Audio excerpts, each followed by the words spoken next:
এই লেকচারে আমরা দেখব টাইপস অফ কনস্ট্রাকচার। কত ধরনের কনস্ট্রাক্টর আমাদের কাছে আছে। গত লেকচারে কনস্ট্রাক্টর কী জিনিস বৃত্তান্তগুলো আমরা বুঝে নিয়েছি।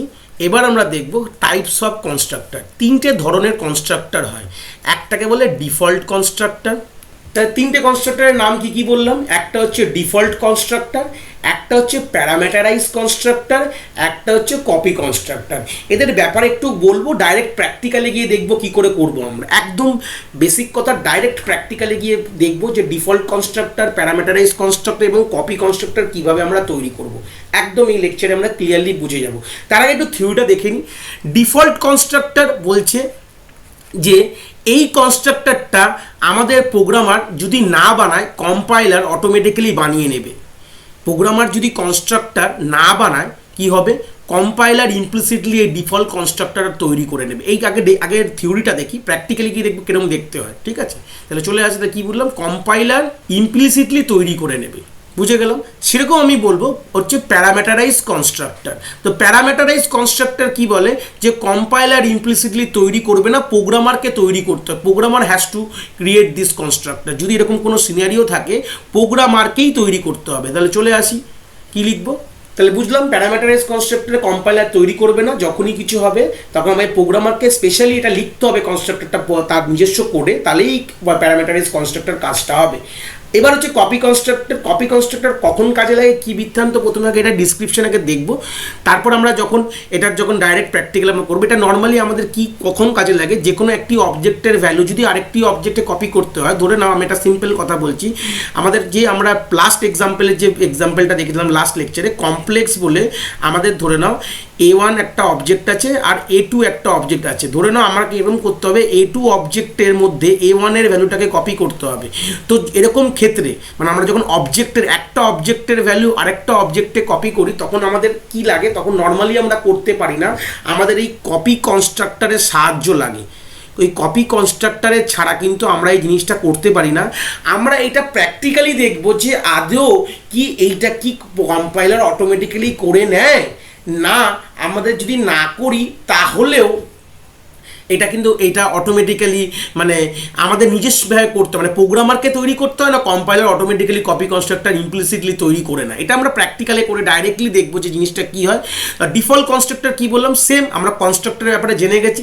কনস্ট্রাক্টর মানেই হচ্ছে ইনস্ট্যান্স মেম্বার ভেরিয়েবলের ভ্যালু অ্যাসাইন করার জন্য হয়।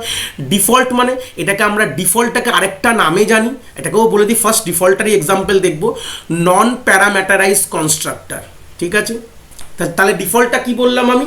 সিম্পল ডিফল্টের আরেকটা নাম আমি বলতে পারি ডিফল্ট কনস্ট্রাক্টর, বা এটাকে বলা হয় নন প্যারামিটারাইজ কনস্ট্রাক্টর। চলে আসি, তিনটেরই আগে ঝপঝপ করে এক্সাম্পলগুলো আমরা একটা প্র্যাকটিক্যাল এসেন্স দেখে নিই। তাহলে চলে আসি, আমরা এই কোডটাকে প্রিভিয়াস যে কোডটাকে আমরা মডিফাই করব সিম্পল, তাহলে আমার জিনিসটা ক্লিয়ার হয়ে যাবে। এখানে কমেন্ট আউট করে নিই জিনিসটাকে, তাহলে ক্লিয়ার ব্যাপারটা বুঝতে পারবে। এইটা হচ্ছে আমাদের ডিফল্ট কনস্ট্রাক্টরের কোড লিখছি, বা এটাকে আমি বলতে পারি এটাকে বলতে পারি নন প্যারামিটারাইজ কনস্ট্রাক্টর। ঠিক আছে, সিম্পল একই রাখবো, ক্লাস কমপ্লেক্সই রাখবো, কোনো ব্যাপার না, দুটো ভেরিয়েবল আছে। এইবার কথাটার মানে হচ্ছে যখন আমরা এই ডিফল্ট কনস্ট্রাক্টর বা নন প্যারামিটারাইজ কনস্ট্রাক্টর করি, তার মানে গল্পটা কি? আমাদের যখন এর মধ্যে এই ভ্যালুগুলো এই যে এর মধ্যে যে প্যারামিটারের জায়গাটা, এই যে কমপ্লেক্সের পর যে ব্র্যাকেট ওপেন ব্র্যাকেট করে দিয়েছি, এর মধ্যে কোনো প্যারামিটার আসবে না। কি বললাম? এর মধ্যে no parameter will pass from the main, মানে কোনো প্যারামিটার আসবে না, নো প্যারামিটার, এখানে কোনো প্যারামিটার থাকবে না। ঠিক আছে, এটা হচ্ছে ব্যাপার। তাহলে আমরা প্যারামিটার না থাকলে তাহলে ভ্যালু কি অ্যাসাইন করবো? What is the value of A and B? যদি সিম্পল ডিসপ্লে, আমাদের তলে একটা ডিসপ্লে ফাংশন এখানে বানিয়ে নিই, ভয়েড ডিসপ্লে ফাংশন বলে, যেখানে আমরা ভ্যালুগুলো চেক করবো। আমরা প্রিভিয়াস এক্সাম্পল এরকম জিনিস দেখেছি। ভয়েড ডিসপ্লে বলে একটা পাবলিক ফাংশন লিখি, তার মধ্যে আমরা কি করব? সিম্পল দুটো যে এ আর বি এর ভ্যালুগুলোকে আমি ডিসপ্লে করবো, আর কিচ্ছু করবো না। চলে কোডটা লিখে ফেলি। তা লিখে ফেলেছি আমি, সিম্পল দুটো ভ্যালু আমি ডিসপ্লে করছি। তা আগের কথা হচ্ছে, আগে এখানে এইটুকু বুঝলাম যে ওই যেই কনস্ট্রাক্টরের মধ্যে ওই প্যারামিটারে কোনো প্যারামিটার আসবে না, সেটাকে বলা হয় ডিফল্ট। আমাদের কি বললাম? এটাকে আমি সিম্পল বললাম, এটা হচ্ছে ডিফল্ট কনস্ট্রাক্টর বা নন প্যারামিটারাইজ কনস্ট্রাক্টর। আগে আমরা একটা কাজ করি, এটাকে আমরা সিম্পল বন্ধ করে দিই, এটাকে কোডটাকে বন্ধ করে চালিয়ে দেখবো এ আর বি এর মধ্যে কী ভ্যালু আছে। আমি কি একটা কথা বলেছিলাম যে ডিফল্ট কনস্ট্রাক্টর বা নন প্যারামিটারাইজ কনস্ট্রাক্টর কম্পাইলার অটোমেটিক্যালি বানিয়ে নেয়, প্রোগ্রামারকে বানাতে হয় না। তাহলে আমার কথাটা মানে আমি যদি এখানে কনস্ট্রাক্টর না লিখি তাহলে আমার এই কোডটা দেখেই বুঝতে পারছি আমি কিন্তু কোনো কনস্ট্রাক্টর নেই, আমি ওটা কমেন্ট আউট করে দিয়েছি। তার মানে আমি যদি সিম্পল এই তলায় গিয়ে এই C1 C2 C3 ভ্যালুগুলো যদি ডিসপ্লে ফাংশনে কল করি তাহলে কী দেবে একটু দেখে আসি তো। C1 dot display, C2 dot display এবং C3 ডট ডিসপ্লে, তিনটে ডিসপ্লে, মানে তিনটের মধ্যে এইটুকু তো বুঝি যে এখন C1 C2 C3 তিনটে অবজেক্ট তৈরি হয়ে গেছে, তাদের মধ্যে দুটো করে পোর্শন পড়ে গেছে। চলো এটাকে একটা প্র্যাকটিক্যালি একটা এক্সপ্লেনেশন ভিউতে দেখে নিই। ধরে না আমাদের কাছে তিনটে অবজেক্ট আছে, যেটা আমি এখানে C1 C2 C3, তাহলে C1 বলে একটা অবজেক্ট হয়েছে, যেই অবজেক্ট বানিয়েছি তার মধ্যে র্যামের মধ্যে কি হয়েছে, A নামক একটি ভেরিয়েবলের ভ্যালু রাখার জায়গা আছে, এখানে B নামক একটি ভেরিয়েবলের ভ্যালু রাখার জায়গা আছে। সেরকম এরকম তিনটেরই হয়ে গেছে, C1-এরও হয়ে গেছে, C2-রও হয়ে গেছে, C3-রও হয়ে গেছে। তো বলেছিলাম আমরা জানি যে কনস্ট্রাক্টর দিয়ে আমরা কি করি, আমরা এই যে A এর মধ্যে যে জায়গাটা আছে আর B এর মধ্যে যে জায়গাটা আমি এক্ষুনি তৈরি করলাম এর মধ্যে ভ্যালু রাখতে সাহায্য হয়। কনস্ট্রাক্টর দিয়ে কী হয়, ইনস্ট্যান্স ভেরিয়েবলের ভ্যালুকে অ্যাসাইন করতে, মানে ওর মধ্যে ভ্যালু রাখছি, মানে মেমোরিতে গিয়ে এর মধ্যে ভ্যালুটা রাখছি। এই যে সিম্পল ব্যাপার, এই যে এর মধ্যে রাখলাম, B এর মধ্যে এই রাখলাম, ঠিক আছে। এবার কতটা ডিফল্ট কনস্ট্রাক্টর আমাদের লিখতে হলো কম্পাইলার অটোমেটিক বানিয়ে নেয়। তো বানিয়ে নিয়ে এর মধ্যে কী ভ্যালু রাখে বুঝতে পেরেছো প্রশ্নটা কি, এই A আর B এর মধ্যে মানে C1-এর জন্য বানিয়ে নিয়েছে অটোমেটিক, কম্পাইলার বানিয়ে নিয়ে এর মধ্যে কিছু ভ্যালু রেখেছে, কম্পাইলার অটোমেটিক নিজে থেকে কিছু রেখেছে, কী রেখেছে সেটা আমাকে জানতে হবে। কম্পাইলার এর মধ্যে A আর B এর মধ্যে C1-এর A B এর মধ্যে কী রেখেছে, C2-র A B এর মধ্যে কী রেখেছে আর C3-র A B এর মধ্যে কী রেখেছে সেটা কিন্তু আমাদের জানতে হবে। তাই জন্য আমি কোডটা লিখেছি, এটাকে রান করে দেখি, তারপর আমরা নিজস্ব নিজের ডিফল্ট কনস্ট্রাক্টর তৈরি করব, ঠিক আছে। চলে আসি, এটাকে সিম্পল রান করলাম, রান করলে অটোমেটিক আমাকে কল হয়ে যাবে, আমরা এখানে দেখে ফেলবো। তাহলে দেখো আমাদের কী আছে, এর ভ্যালু 0, B এর ভ্যালু 0, এর ভ্যালু 0, তার মানে গল্পটা আমি যদি সিম্পল ভাবি এটা C1 অবজেক্ট, এটা C2, এটা C3, পরপর তিনটে। C1-এর মধ্যে C1-এর এর মধ্যে 0 আছে, B এর মধ্যে 0 আছে, C2-রও এর মধ্যে 0, B এর মধ্যে 0, আবার C3-র এর মধ্যে 1 কোনো দিয়ে চলে এসছে B। তার মানে এটা অ্যাকচুয়ালি কী বলো তো, এটা একটা গার্বেজ ভ্যালু। এই 0-1টাকে অ্যাকচুয়ালি 1 কাইন্ড অফ গার্বেজ, 1-0 তো হওয়া উচিত না, স্বাভাবিক 1-0 তো হওয়া উচিত না। আমি যদি এখানে সিম্পল আমি অবভিয়াসলি এখানে নামটা লিখতে পারবো না, স্ট্যাটিক হয়ে যাবে। তাহলে যদি বোঝো 3বার কল হয়েছে C1 C2 C3, তাহলে অবভিয়াসলি এখানে কখনই 0 হলে ঠিক ছিল। ফের যদি এটা কম্পাইল করে দেখি কী আউটপুট আসছে, সিম্পল ওখানে দেখো এখানে ফের 1 আছে, তার মানে বারবার যে এর যে মেমোরি অ্যালোকেশনটা হচ্ছে সেখানে হয়তো প্রিভিয়াসলি 1 লেখা ছিল, তো গার্বেজ ভ্যালু দিয়ে দিচ্ছে। তাহলে আমরা এইভাবে রাখতে পারি না, এই জন্য আমরা কী করি, যদি আমাদের করতে হয় তাহলে অ্যাকচুয়ালি ওখানে 0 ইনিশিয়ালাইজ হওয়া উচিত। ডিফল্ট মানে হচ্ছে আমাদের যে ভ্যালুগুলোকে আমি 0 দিয়ে ইনিশিয়ালাইজ করবো, মানে এর ভ্যালু 0, B এর ভ্যালু 0, অ্যাকচুয়ালি এটা হওয়া উচিত, কিন্তু কোনোভাবে গার্বেজ ভ্যালু ইনিশিয়ালাইজ হয়ে যাচ্ছে, সেটা আমরা ওখানে আউটপুটে দেখলাম, ঠিক আছে। যেখানে কোনো প্যারামিটার নেই, এটা যদি কম্পাইলার নিজে থেকে বানিয়ে নেয় সেটা আমি দেখলাম আমার কাছে ছিল না, কম্পাইলার অটোমেটিক্যালি বানিয়ে নিয়েছিল, কম্পাইলার কিন্তু অটোমেটিক্যালি বানিয়ে নিয়েছিল। তো না বানিয়ে নিলে তাহলে কী হবে, তাহলে তার মানে বানিয়ে নিয়েছে এবং তার মধ্যে ভ্যালু অটোমেটিক কম্পাইলার রাখবে, আমরা রাখবো না। তো তখন একটা গার্বেজ ভ্যালু দেখছিলাম, এক্সাম মতন 0 হওয়া উচিত, কিন্তু ওখানে একটা 1 চার্জ দেখতে পাচ্ছিলাম, ওটা গার্বেজ ভ্যালু। কখনো কখনো ওটা আমি যদি এক্ষুনি সিস্টেম অফ করে অন করি হয়তো ওখানে নাও দেখতে পারি, এটা একটা গার্বেজ ভ্যালু কোনোভাবে শো করছে। তো যাই হোক, তো চলে আসি যেখানে আমি আমার নিজস্ব ডিফল্ট কনস্ট্রাক্টর লিখলাম। এবার কিন্তু কম্পাইলার বানাবে না, কম্পাইলার খুঁজে দেখবে যে হ্যাঁ আছে, তাহলে কিন্তু কম্পাইলার বানাবে না। কম্পাইলার যদি দেখে নেয় যে না নেই তখন কম্পাইলার বানাবে, কিন্তু আমি যেহেতু লিখে দিয়েছি কম্পাইলার বানাবে না। এবার আমি চলে আসি, আমি যেই কল করবো সিম্পল এটা কাজ করবে, আমরা আউটপুটও দেখতে পাবো। দেখো সবগুলোরই কিন্তু 0, এবার কিন্তু আমরা সব দেখতে পাচ্ছি, এর ভ্যালু 0, B এর ভ্যালু 0, C এর ভ্যালু 0, সবগুলোর কিন্তু ভ্যালু কিন্তু আমার 0। তো এইভাবে কিন্তু আমরা ডিফল্ট কনস্ট্রাক্টর তৈরি করতে পারি, ঠিক আছে। আশা করি ডিফল্ট কনস্ট্রাক্টরটা আমরা বুঝতে পেরেছি। সো এবার আমরা মুভ অন করলাম প্যারামিটারাইজ কনস্ট্রাক্টরের দিকে। তো প্যারামিটারাইজ কনস্ট্রাক্টর মানে কি, প্রথমে ওটা দেখবো যে প্যারামিটারাইজ কনস্ট্রাক্টর ফার্স্ট এক্সাম্পল দেখবো যে ওটা কম্পাইলার বানায় কিনা। যদি আমরা না লিখি তো প্যারামিটার পাস করছি, তো প্যারামিটারের যে ভ্যালুগুলোকে কনস্ট্রাক্টর কোনোভাবে মানে অটোমেটিক কম্পাইলার বানিয়ে সেই ভ্যালুগুলোকে ওখানে ইনিশিয়ালাইজ করে কিনা সেটা প্রথমে আমরা দেখবো। তো কী করে ভ্যালু পাস করতে হয় প্রথমে দেখে নিই। যখন আমরা কমপ্লেক্স নামে যে অবজেক্ট 3টে বানিয়েছি, আমরা এই জায়গাটা তার ভ্যালুগুলো পাস করবো। ধরুন আমি C1-এর দিলাম ভ্যালু দিলাম 5,6, ব্র্যাকেটের মধ্যে দেবে তোমরা যতগুলো আছে। দেখুন দুটো আছে আমাদের ইনস্ট্যান্স মেম্বার ভেরিয়েবল, আমরা দুটো ভ্যালু এখান থেকে পাস করছি। C2-র মধ্যে আমরা দিলাম 3,4 দিলাম, সিম্পল C3-র মধ্যে আমরা দিলাম 10,11 দিলাম, ঠিক আছে। মানে আমি দুটো করে ভ্যালু, প্রত্যেকটি অবজেক্টে দুটো করে ভ্যালু হওয়া উচিত। তাহলে 5,6 দেওয়া মানে কি, তাহলে আমি চলে আসি এখানে, এই যে ছবিটা আমরা এঁকেছিলাম আমি এই ছবিটাকে ফিল করি। 5,6 মানে বলতে চাই যে C2-র মধ্যে আমরা যদি মানে লিখি C1-এর মধ্যে লিখি 5,6, তার মানে আমি চাইছি যে C1-এর A-তে যাবে 5, B-তে যাবে 6, আমি যদি লিখি C2-র মধ্যে আমি লিখি যদি 3,4, তার মানেটা কি হচ্ছে যে আমাদের এতে যাবে 3, বিতে যাবে 4। তাহলে C3-র মধ্যে যদি লিখি আমি যদি 10,12 যাই, ওখানে লিখেছি, এখানে আমি একটা এক্সাম্পলে বলছি, এখানে এতে যাবে 10, বিতে যাবে 12, মানে আমি এটা চাইছি, মানে আমি যে ভ্যালুগুলোকে পাঠালাম ফ্রম দ্য মেন ম্যানুয়ালি, সেই ভ্যালুগুলো এই অবজেক্টের মধ্যে বসুক, তাহলে ওইটাই অটোমেটিক আমি ইনিশিয়ালাইজ করছি। তো আমার কথা হচ্ছে প্যারামিটারাইজ, তাহলে এটার জন্য আমাদের লাগবে কি, এই কনসেপ্টটার জন্য আমাদের লাগে হচ্ছে প্যারামিটারাইজ কনস্ট্রাক্টর, যেখানে কিনা আমাদের দুটো প্যারামিটার অ্যাজ আ পাস হচ্ছে ফ্রম দ্য মেন। তো আমার প্রশ্নটা হচ্ছে এই যে যখন আমাদের এটা লিখি, তাহলে অবভিয়াসলি প্যারামিটারাইজ কনস্ট্রাক্টর এইটা ফিল করতে পারে ভ্যালুগুলোকে, এই যে ভ্যালুগুলো পাঠালাম এই ভ্যালুগুলোকে সে কোনো একটা ভেরিয়েবলে ধরে সেটাকে ফিল করতে পারে, সিম্পল ঘটনা। এই ভ্যালুগুলোকে ইনিশিয়ালাইজ, এ আর বি এর ভ্যালু ইনিশিয়ালাইজ করতে পারে। বাট আমার প্রশ্নটা এখানে না, প্রশ্নটা হচ্ছে আদৌ কি এটা কম্পাইলার নিজে থেকে বানাবে না। আমি বললাম যে এটা আমরা কম্পাইলার বানায় না, প্রোগ্রামারকে বানাতে হয়। তাহলে চলে আসি দেখি এটা কি সত্যি কথা না, এই ক্লেমটা কি সত্যি, চলে আসি। আমি তাই দেখেছি কোনো কনস্ট্রাক্টর এখানে আমার কোডে কিন্তু কোনো কনস্ট্রাক্টর নেই, সিম্পল দেখতে পাচ্ছি কোনো কনস্ট্রাক্টর নেই, কিন্তু আমরা কম্পাইল করার চেষ্টা করছি। প্রথমে এটাকে সেভ করে নিই, এটা হচ্ছে প্যারামিটারাইজ কনস্ট্রাক্টর হয়ে গেল। এবার আমরা সিম্পল এটাকে যখন যেই কল করতে হবে সঙ্গে সঙ্গে ভুল দিয়ে দিয়েছি। কি বলছে যে এই দেখো ভালো করে যদি আমরা এটারটা যদি ছোটো দেখতে লাগছে, কিন্তু বলতে হবে no matching function to call complex, এটা scope relation complex int comma int, মানে এরকম কোনো আমি পাচ্ছি না খুঁজে, মানে এরকম কোনো নেই। মানে হিসাব মতন এটাকে সিম্পল ভাষায় বলতে গেলে যে এখানে প্যারামিটার পাঠানো হচ্ছে অবজেক্টের, মানে তার মানে আমার কনস্ট্রাক্টর এরকম নেই, মানে প্যারামিটারাইজ কনস্ট্রাক্টর নেই, তোমাকে বানাতে হবে, সিম্পল ঘটনায় বলছি। তাই সেই সূত্রে আমরা এখানে বানাবো হচ্ছে কি আমাদের প্যারামিটারাইজ কনস্ট্রাক্টর। চলে আসি কিরমভাবে বানাবো দেখে নিই। সেম কনসেপ্টে একই থাকবে, ক্লাসের নাম থাকবে, আমরা তো জানি ক্লাসের নাম, ব্র্যাকেটে এখানে দুটো প্যারামিটার থাকবে। আমি নামটা নিজের মতন দিলাম int x comma int Y. আমরা আশা করি জানি ফর্মাল আর্গুমেন্ট আর অ্যাকচুয়াল আর্গুমেন্টের গল্পগুলো আশা করি আমরা সিতে পড়ে এসেছি, ধরেই নিচ্ছি তোমরা জানো সব।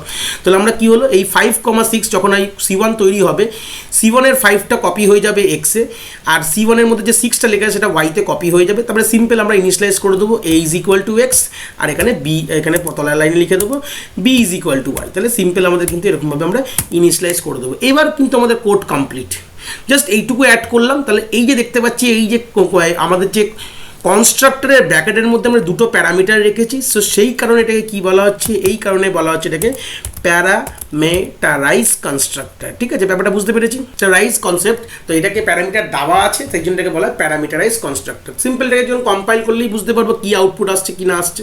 চলে আসি কম্পাইল করে ফেলি, সিম্পল কম্পাইল করে ফেললাম, কোনো এরার নেই। যখন কল হবে দেখো আমাদের আরামসে চলে এসছে এর ভ্যালু 5, বি এর ভ্যালু 6, এর ভ্যালু 3, বি এর ভ্যালু 4, এর ভ্যালু 10, বি এর ভ্যালু 11। তো আশা করি ব্যাপারটা বুঝতে পেরেছি যে কনসেপ্টটা কি আমাদের প্যারামিটারাইজ কনসেপ্টে। সো এবার আমরা মুভ করে গেলাম যে লাস্ট আমাদের টেকনিকটা ছিল যেটা কিনা কপি কনস্ট্রাক্টর ছিল।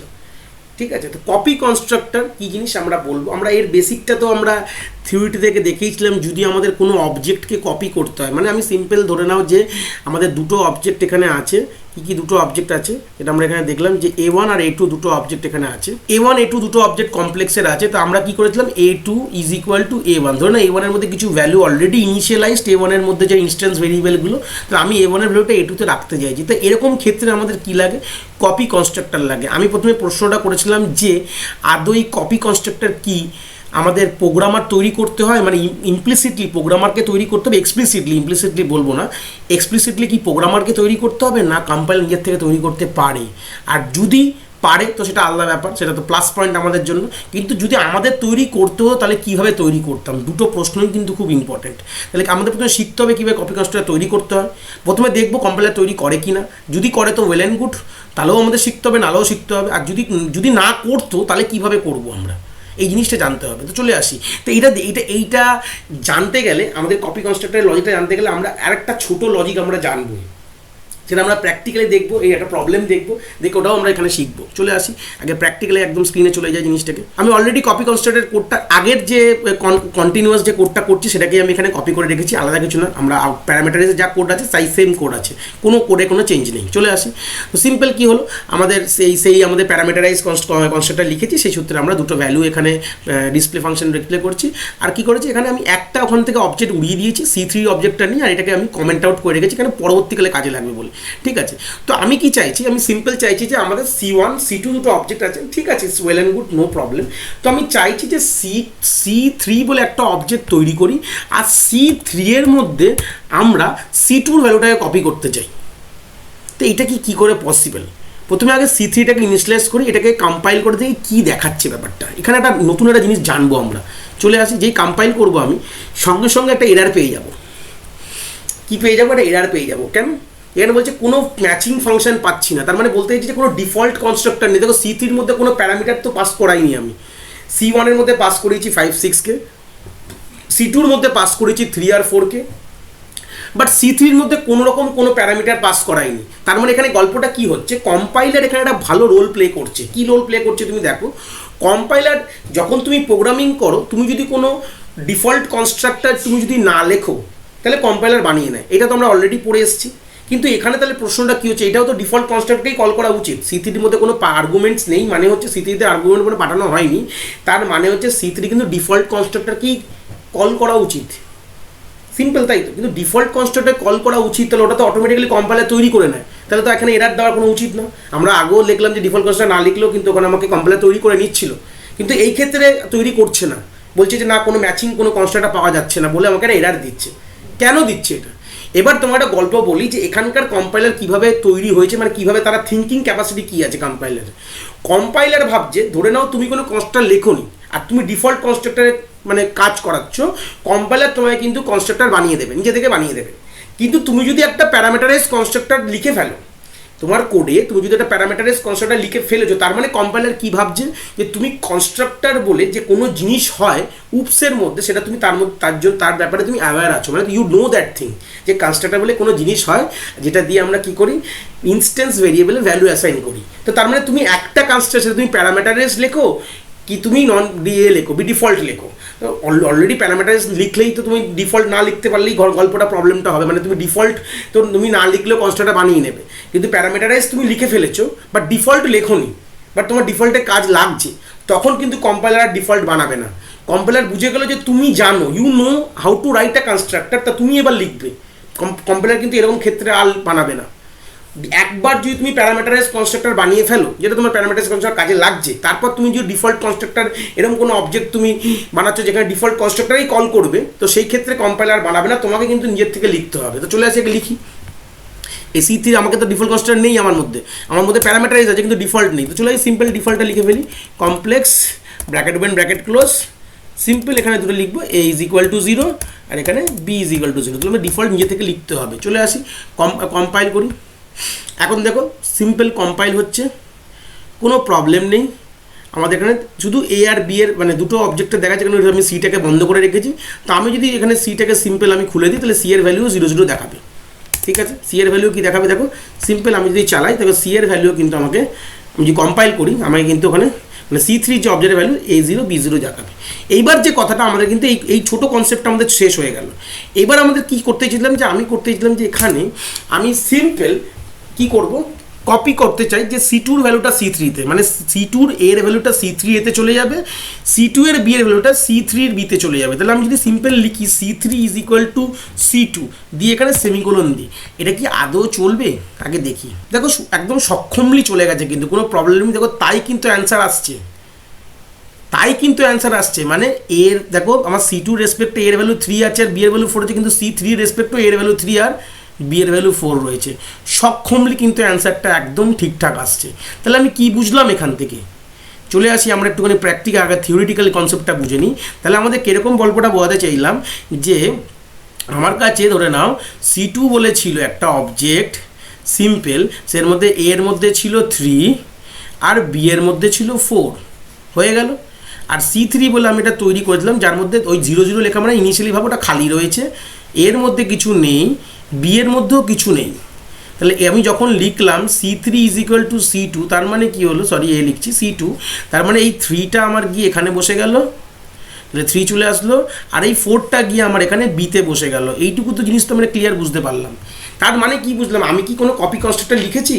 না, লিখিনি। তার মানে একটা জিনিস কি বুঝতে পেরেছি, যে আমাদের যদি কপি কনস্ট্রাক্টর দরকার পড়ে সেটা কিন্তু ইমপ্লিসিটলি কম্পাইলার বানিয়ে নেবে, আমাদের কিন্তু মাথা ব্যথা নেওয়ার কোনো দরকার নেই। তাহলে কি বুঝলাম, কপি কনস্ট্রাক্টর ইমপ্লিসিটলি কে বানিয়ে নেবে, সেম হচ্ছে ইমপ্লিসিটলি কম্পাইলার বানিয়ে নেবে, এটা মাথায় রাখবে। ঠিক আছে, তাহলে বুঝে গেলাম। তাহলে যখনই কপি কনস্ট্রাক্টরের কোনো কাজ আমরা করতে যাই, মানে কোনো অবজেক্টে একটা অবজেক্টের ভ্যালু একটা অবজেক্টে কপি করতে চাই, তাহলে ইমপ্লিসিটলি কে করছে, কপি কনস্ট্রাক্টর বানিয়ে নিচ্ছে। তো এবার ধরে নাও কপি কনস্ট্রাক্টর যদি না বানাতো তাহলে আমরা কিভাবে বানাতে পারতাম, প্রশ্নটা আমার এখানেই চলে আসে। প্রশ্নটা কি আছে, যদি কপি কনস্ট্রাক্টর কম্পাইলার কিভাবে বানায়, মানে ওর পেছনে ব্যাকগ্রাউন্ড ইমপ্লিমেন্টেশনটা কি আছে সেটা চলো একটু দেখি। তাহলে জিনিসটা একদম আমাদের ক্লিয়ারলি আমরা প্রথমে থিওরিটিক্যাল দেখবো, তারপর আমরা গিয়ে কিন্তু প্র্যাকটিক্যালি জিনিসটা করে দেখবো। তো যখন আমরা এই জিনিসটা লিখি C2 এই C3 is equal two C2, actually এর পেছনে কম্পাইলারটাকে কীভাবে ইন্টারপ্রিট করে জানো সেটা বলে দিই। C3 ডট ক্লাসটার নাম কি ছিল, কমপ্লেক্স, ঠিক আছে। এই ব্র্যাকেটের মধ্যে আমাদের C2কে পাস করছে, ঠিক আছে। এইটার অ্যাকচুয়াল মিনিং হচ্ছে এইটা, মানে এটা আমরা এইভাবে লিখে দিই, কিন্তু অ্যাকচুয়ালি এটার মানে হচ্ছে C3 ডট কমপ্লেক্স ব্র্যাকেটে C2। আর এবার তাহলে কপি কনস্ট্রাক্টর কীভাবে লিখবো অবভিয়াসলি কনস্ট্রাক্টরের নাম, এই ক্লাসের নাম কনস্ট্রাক্টর সেম থাকবে। এইবার আমরা কি লিখবো, দেখো C2 এখানে অ্যাজ আ প্যারামিটার পাস হচ্ছে, মানে এখানে প্যারামিটারটা কি, কনস্ট্রাক্টরের প্যারামিটার কি আছে, কনস্ট্রাক্টরের প্যারামিটার একটা অবজেক্ট আছে। তো অবজেক্টটা কিসের অবজেক্ট আছে, কমপ্লেক্স ক্লাসের অবজেক্ট আছে। এইটুকু তো বুঝতে পারলাম। অবজেক্ট মানে কি, অবজেক্ট মানে একটা পয়েন্টার বা এটাখানে একটা রেফারেন্স ভেরিয়েবল, মানে C2-র মধ্যে কি আছে, একটা অ্যাড্রেস আছে। স্বাভাবিক C2 কন্টেন্ট, C2-র মধ্যে কী থাকে, C2-র মধ্যে কোনো ভ্যালু থাকে না, কিন্তু C2-র মধ্যে একটা অ্যাড্রেস থাকে। C2 কন্টেন্ট দ্য অ্যাড্রেস, মানে আমি যদি লিখি C2, ভালো করে দেখে নাও, মেমোরি যখন লোকেশন পায় এই C2-র এর মধ্যে যে 3 আছে আর C2-র বি এর মধ্যে 4 আছে। C2 মানে কি, C2 মানে ধরে না কোনো একটা র্যামের কোনো মেমোরি লোকেশন, মানে 1000। তাহলে আমি এরকম বলতে পারি যে 1000-এর এ লোকেশনে আছে হচ্ছে 3, 1000-এর এর বি লোকেশনে আছে হচ্ছে 4, এও হচ্ছে 1000-এর মধ্যে বা ধরে নাও 1002 এরকম হতে পারে, বা বি হচ্ছে 1004, মানে 1000 থেকে 1002-তে যাচ্ছি, মানে 1000 হচ্ছে মেন অ্যাড্রেস, সেখান থেকে গিয়ে এতে যাচ্ছি। এইভাবে জিনিসটাকে কমপ্লেক্স করা আছে। তাহলে এটা কি C2 কি একটা রেফারেন্স ভেরিয়েবল, সিম্পল বলতে পারি একটা অ্যাড্রেস, এর মধ্যে কি থাকে, অ্যাড্রেস কন্টেন্ট করে আছে। তাহলে সেই জন্য আমরা কি লিখি, আমরা এভাবে লিখি প্যারামিটারটা কি C2 কি একটা রেফারেন্স ভেরিয়েবল বা একটা অ্যাড্রেস হোল্ড করছে, বা পয়েন্টার ভেরিয়েবল বলতে পারি। সিম্পল আমি বলতে পারি C2 is the pointer variable. যদি বলে দিই C2-র মধ্যে অ্যাড্রেস থাকে মানে C2 হচ্ছে পয়েন্টার ভেরিয়েবল, কিন্তু আমাদের স্টার দিতে হয় না, কারণ বাই ডিফল্ট C2টা কি এটা অবজেক্টিভ আমাদের অ্যাড্রেসই রাখে বলে আমাদের স্টার দিয়ে বোঝাতে হয় না। বাট যখন আমরা কপি কনস্ট্রাক্টর লিখবো তখন আমরা লিখবো এটা, প্রথমে লিখবো যে C2টা কী টাইপের, এই ভেরিয়েবলটা কী টাইপের। Obviously object is also a variable, এটা হচ্ছে কমপ্লেক্স টাইপের ভেরিয়েবল, তাই কমপ্লেক্স কথাটা লিখলাম। তারপর কি লিখবো, আমরা এই C2-র যে অ্যাড্রেসটা পাঠাচ্ছি, মানে এটা লেখা মানে এই জিনিসটা লেখা মানে এইটা অ্যাকচুয়ালি, আর আমরা C2-র কী পাঠাচ্ছি, অবজেক্টটা পাঠাচ্ছি। তো অবজেক্টটা যখন পাঠাবো তাহলে আমি অ্যাড্রেসটা পাঠাচ্ছি, C2-র অ্যাড্রেসটা। তো ধরার জন্য আমি ধরে নাও এখানে একটা অ্যাম্পারসেন্ট দিয়ে আর একটা ভেরিয়েবল নিলাম, এটা লোকাল, এটা জানি এটা হচ্ছে অ্যাকচুয়াল প্যারামিটার, সেটা হচ্ছে ফর্মাল, এটা হচ্ছে ফর্মাল, মানে C2-র অ্যাড্রেসটা এতে চলে আসলো। এইবার আমরা কি করে করবো দেখো, যেহেতু আমরা কলকে করেছে C3, তাহলে আমাদের সিম্পল আমরা এইভাবে লিখবো, লিখলে বুঝতে পারবো যে আমাদের C3-র এতে, মানে এই যে এখানে শুধু এ লেখা মানে কিন্তু C3-র এতে আমরা কি নিচ্ছি, এই C2-র এ, আমি এখানে এ দেবো না অ্যাকচুয়ালি, এটা চেঞ্জ করে আমি না এখানে কি ভুল হয়ে যাবে, আমি এক্স দিয়ে দিই, তাহলে এ মিস হলে বুঝতে পারবেন, এটা এক্স হয়ে গেল। তাহলে আমি কি লিখলাম, C2 আমার C3-র এর মধ্যে রাখছি এক্স ডট এ, মানে C2-র এর ভ্যালু, মানে এক্স এখন ইমপ্লিমেন্ট করছে এইটা, মানে C2-কে এখন আমরা বোঝাচ্ছি এ দিয়ে, এক্স দিয়ে বোঝাচ্ছি, মানে এক্সের মধ্যে এখন আমার এতে আছে 4, এই 3 আর বিতে আছে 4, মানে আমি C2-কে কিছুই না, C2-র ভ্যালু ছিল 1000, ওই সেই 1000-এ গিয়ে এক্স পয়েন্ট করে বসে রয়েছে, ঠিক আছে। মানে এখানে আরেকটা চলে এসছে এক্স, মানে C2-কে আমরা এক্স দিয়ে পয়েন্ট করিয়েছি, মানে C2-র ভ্যালুটা এক্সের মধ্যে চলে গেছে, তার মানে এক্স এখন 1000 হয়ে গেছে। তা 1000-এর এর ভ্যালুটা কি 3টা চলে গেল কার, C3-র মধ্যে চলে গেল। সেরকম B is equal to x dot B, X মানে কি, এক্স মানে অ্যাকচুয়ালি 1000-এর বিতে কি 4 আছে, তাহলে 4টা চলে গেল আমার বিতে। তাহলে এইটা কিন্তু actually behind the code, behind the scenario of copy constructor, বুঝে লাগলাম।